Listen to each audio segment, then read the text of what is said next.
अगर शनाया को कुछ भी हुआ तो क्या? तो मैं भूल जाऊंगा कि आप शनाया के दादाजी हैं। Really? शनाया, आज तुम इसके साथ चली गई तो अच्छा नहीं होगा।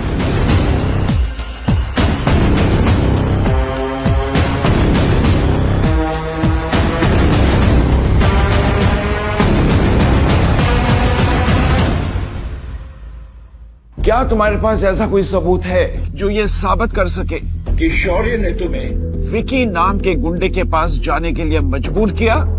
है कोई सबूत? अपने दादाजी का ये सवाल सुनकर शगुन और शौर्य एक दूसरे की तरफ कामयाबी की उम्मीद के साथ देखने लगे। उन दोनों को यकीन था कि शनाया के पास कोई भी सबूत नहीं था। हेलो, कौन? मैं शौर्य, और अगर आहान की जान बचाना चाहती हो तो विक्की भाई के अड्डे पे पहुंचो। मैं तुम्हें लोकेशन भेज रहा हूँ। दादाजी, मेरे पास सबूत है। उस दिन शौर्या ने मुझे कॉल किया था और मैसेज में ये साफ लिखा था कि अगर मैं उस अड्डे पर टाइम पर नहीं पहुंची तो आहान को कुछ भी हो सकता है।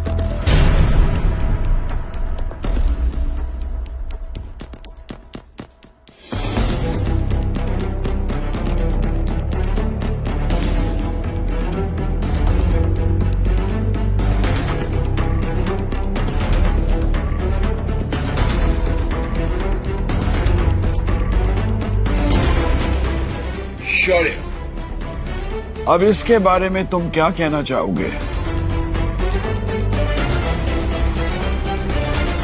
दादाजी, शनाया को शायद कुछ गलत फहमी हुई है, क्योंकि ये मैसेज जिस नंबर से आया है ये मेरा नंबर है ही नहीं, और ना ही मैंने कोई कॉल किया। ये सुनकर शनाया हैरान रह गई, अपना मोबाइल देखने लगी, मगर शौर्य की बात तो सच थी। वैसे शनाया सच कह रही है और शौर्य ही गलत है। ये प्रूव करना मेरे लिए इतना मुश्किल नहीं है, लेकिन मैं चाहता हूँ कि शनाया को इस हादसे से सबक मिले, ताकि अगली बार जब कोई शनाया को फ्रेम करने की कोशिश करे तो वो इतनी आसानी से किसी के चुंगल में ना फंस जाए। इसका मतलब ये है कि शनाया के पास कोई ऐसा सबूत नहीं है जो साबित कर सके कि शौर्य ने कुछ गलत किया है या वो गलत है। दादाजी, मैं एक औरत होके इतनी सीरियस बात के बारे में झूठ क्यों कहूंगी? हर्ष मेहरा के साथ सोते वक्त तुम्हारे औरत की कमजोरी तुम्हें नजर नहीं आई?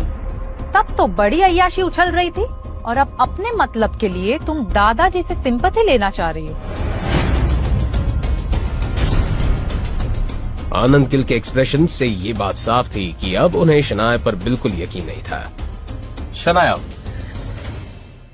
मैंने तुम्हें हमेशा अपनी सगी बहन के जैसा माना, और तुम मुझ पर ये झूठे इल्जाम लगा रही हो। आखिर क्यों? एक प्रोजेक्ट के लिए। अरे तुम मुझसे कह देती, मैं खुशी खुशी तुम्हें दे देता। और मुझे ऐसा लगता है कि ये सब ना इस आहान की वजह से हो रहा है। इसी ने तुम्हें हमारे खिलाफ भड़काया है। और भड़काने तक तो ठीक था। क्या ये आहान जानता है कि तुम इसकी पीठ पीछे क्या क्या करती हो? आई एम श्योर जानता ही होगा। क्या सब पता होने के बावजूद भी आहान को कोई ऐतराज नहीं? या आहान तुम जानबूझकर अपनी बीवी को गैर मर्दों के साथ? छी, मुझे तो एक कहने में भी शर्म आ रही। कहीं ऐसा तो नहीं कि तुम ही अपनी बीवी को दूसरे मर्दों के पास भेजते हो? शौर्य सवालों को बहाने से दादाजी के दिमाग में बातें घुसा रहा था। छी आहान, कितने घटिया इंसान हो तुम। क्या तुम्हें अपने आप को आदमी कहते हुए शर्म नहीं आती?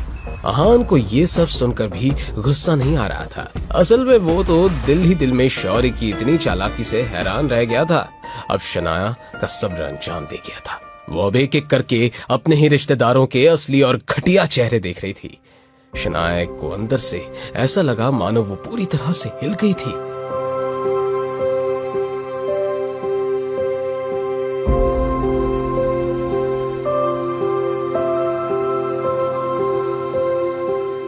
मगर तभी उसे अपने कंधे पर एक छुअन महसूस हुई। ये छुअन